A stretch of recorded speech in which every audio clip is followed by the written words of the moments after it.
How's everyone doing? Hope you're all having a fantastic day and welcome back to another Microsoft Flight Simulator update video. In this one we're going to take a look at 5 new airliners that are coming to Microsoft Flight Simulator in the near future.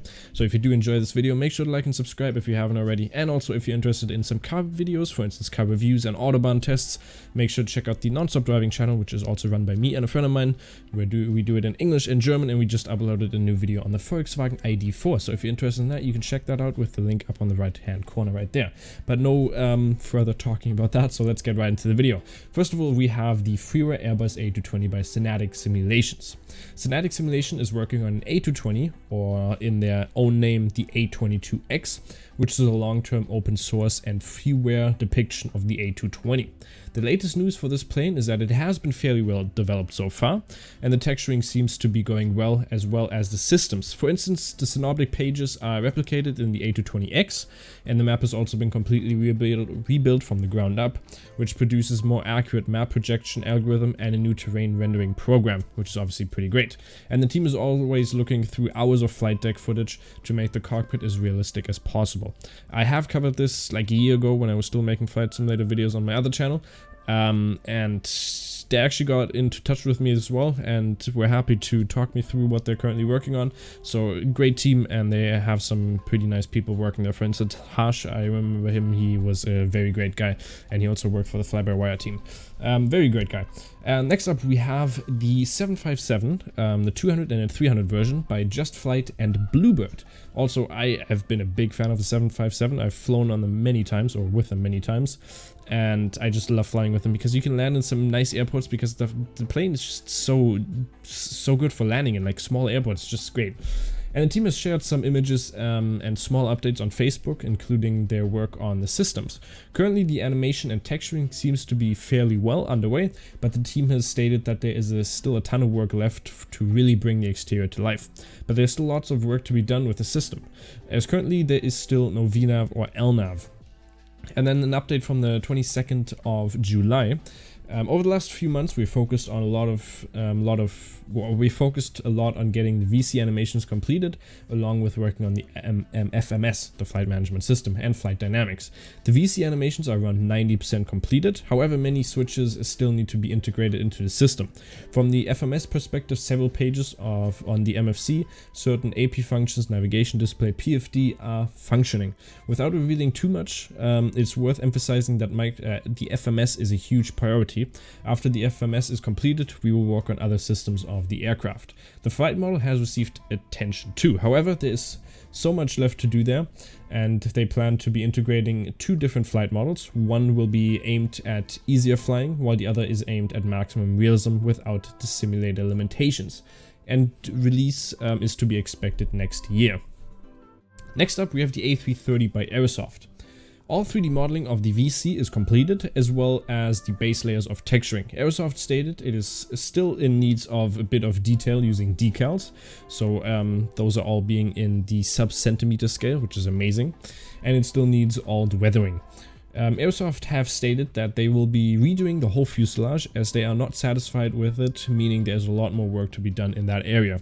The A330 will also have charts on the EFB via Nav Data Pro and Navigraph, and of course with aircraft locations when the charts are geo-referenced. The external model also looks stunning and fairly completed. The list of all the airliners on the plane will be released most likely in the next couple of days, as Matthias Cook mentioned on the Airsoft forums. At the moment, it's likely to be the nearest wide-body airliner coming to the Microsoft Flight Simulator, probably along the Inibuild's A310, as Airsoft have stated that the plane will release this year as things are going fairly well. That again is by Matthias Cook, who's a very great guy. I love that guy. And then fourth up, we have the Inibuild's A310 freeware. Obviously, big news there when it came to the 40th anniversary of Microsoft Flight Simulator, with the announcement that Inibuilds is doing a long-term partnership with Microsoft Flight Simulator, which will be brought to Microsoft Flight Simulator along the 40th anniversary of the Microsoft Flight Simulator franchise this November, which is a huge update and probably one of the biggest we've ever seen. But let's get into the A310. The A310 is a wide-body aircraft designed by Airbus Industries, a group of European aerospace manufacturers in the 1970s to the 1980s. The aircraft industry introduced a 2-crew class cockpit and is truly a versatile aircraft, perfect for short-haul or long-haul operations, or short long-haul operations if you want to say that. Up to 10 hours of flight time, which is insane. Since the initial announcement, we have redeveloped significant areas of the aircraft and completely retextured the aircraft, making full use of the powers of Microsoft Flight Simulator to provide a fantastic visual experience alongside a focus on the detail of the Airbus A310. We've also ensured all rivets, panel lines, dirt placements and decals were technically analyzed and placed throughout the aircraft to provide you with a truly immersive experience when flying in the highly advanced aircraft from the 1980s. Moving on over to the system, they have completely rewritten their code base for the Microsoft Flight Simulator version, enhancing and improving their A310 system in all areas from the previous iteration of this product, for instance from X-Plane. Significant parts of the aircraft have greater level of dynamic behaviors and reliance, for example, in our electrical system. Each item within the aircraft has an impact on the power drawn from the generators, even individual fuel pumps, which will cause realistic electrical system demand changes. And any build is obviously known for the high level of detail and study level. Therefore, I can't wait to fly this when it comes out. And again, it's going to be freeware. And any builds is one of the best companies when it comes to the study level systems. It's just amazing. Like the Beluga, for instance, from X-Plane, that's a great plane. I never expected to actually enjoy that plane, but it's actually pretty cool.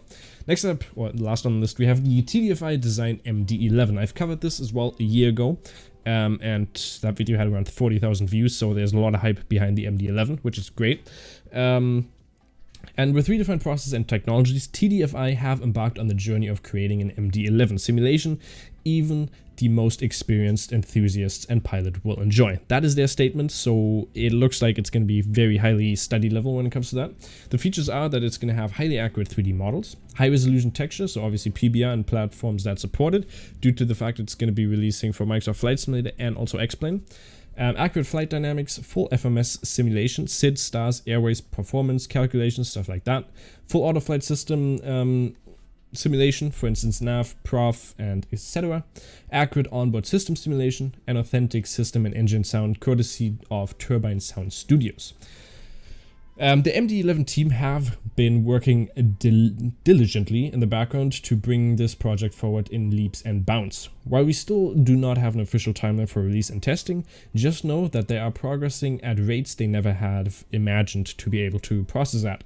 The cockpit still needs a lot of work, but has been fairly nicely worked on, and the basic autopilot modes are now all functional. This means heading, the VS, the speed, alt and hold, and climb and destination have been fully integrated. The next step will to obviously be fine-tuning those controls and adding some more advanced logic, but they're basically over the hump with the autoflight system, which is pretty nice. And that was one of the latest updates they had, I think, from around 20 days ago.